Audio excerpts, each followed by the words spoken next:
Welcome back everybody, and today I have behind me a tileable end pulse generator in Minecraft. So let's go ahead and take a look at how it works here.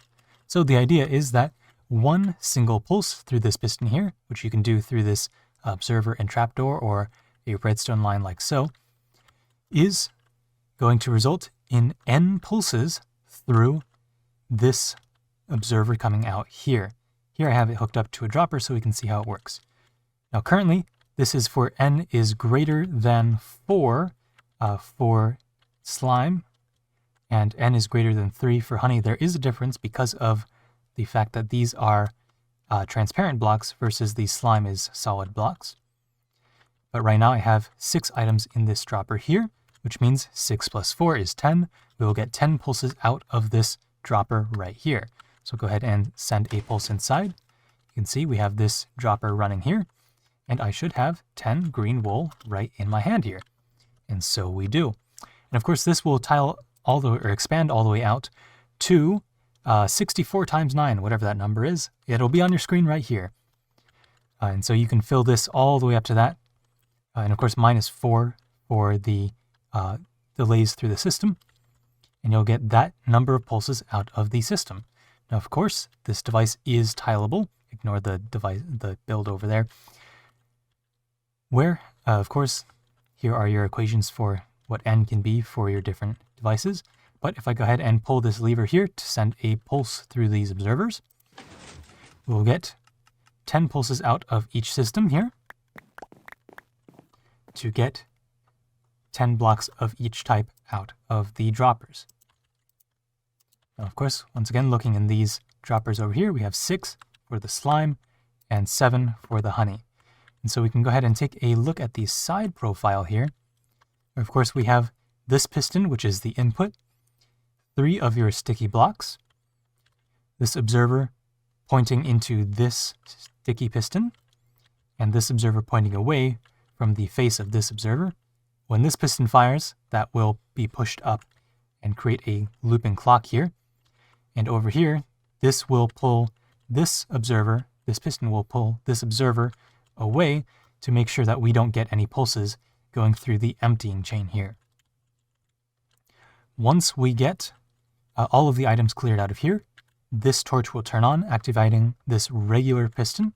Of course, this piston here is also a regular piston, and that will send things back down, allowing this piston to push this observer back in place, allowing the clearing circuit to reactivate, clearing everything back to the starting position. Now, of course, that does mean that there is no difference on this end, whether or not you're running it or clearing it. And so what you can do is, we'll just get a copper bulb here, place that there, and you'll be able to see when the system is running, you have this bulb powered on here. Actually, copper bulb would not be the one you want to use. We want the regular bulb. Where is that? Lantern. Nope, lamp. If I have an M, that would work. I forgot this was a binary input. So if we run this again, you'll see that it's powered on. Well, the device is powered on. And then once everything is cleared out and the system is ready to run again, you have, once again, no more power coming out of there. That is, of course, coming from this comparator. And of course, I ran it twice, so we should have 30 total, because I had 10 in my inventory already. That is how the entire device works. I'm not going to do a block-by-block tutorial because it is a single wide tileable system. But I am going to mention, and I should have inserted this at the earlier end of the video, but activating the side-by-side modules independently does result in some occasional mismatches. So again, we have 10 from each there. But if I were to activate these independently while each of them are running,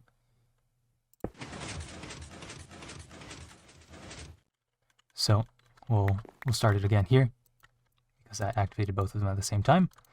If you activate them at slightly different times, you'll get slightly different results. And sometimes that the result is you get 10 and 10 as expected. But if the timing is just strange enough, I've noticed that it'll be off either over by 1 block or under by 1 block, specifically for the slime version of the circuit. So if we go ahead and activate things here again, but at different times, we might be able to catch an offset. And again, I'm not entirely sure what the conditions for this are, but they do sometimes occur when this one goes over or under by 1. And it could just be that I have things falling into the void because my catching setup is not good enough. But as far as I can tell, that is something to be wary of if you're activating them at different times. Additionally, if you're running this circuit on an older version of Minecraft, when I originally designed this, that was back in 1.19, the total numbers that you need to subtract from n were actually lower back then, which is strange to me. Before, the slime required n-2, but now it requires n-4, which was very strange to find, but it is something to be wary of. But that is the entire device here. And also, I will say that this does feel a little more bulky than it needs to be, but this is about as far as I can get it as far as compacting goes. So if you can find a tighter way to compact this, go ahead and let me know in the comment section and I will certainly check it out. And most likely, if it is better, I'll go ahead and pin you as well if you can link to that better device. But anyway, that's going to do it for today's episode. So like, comment, and subscribe, and I will see you in the next one. Bye.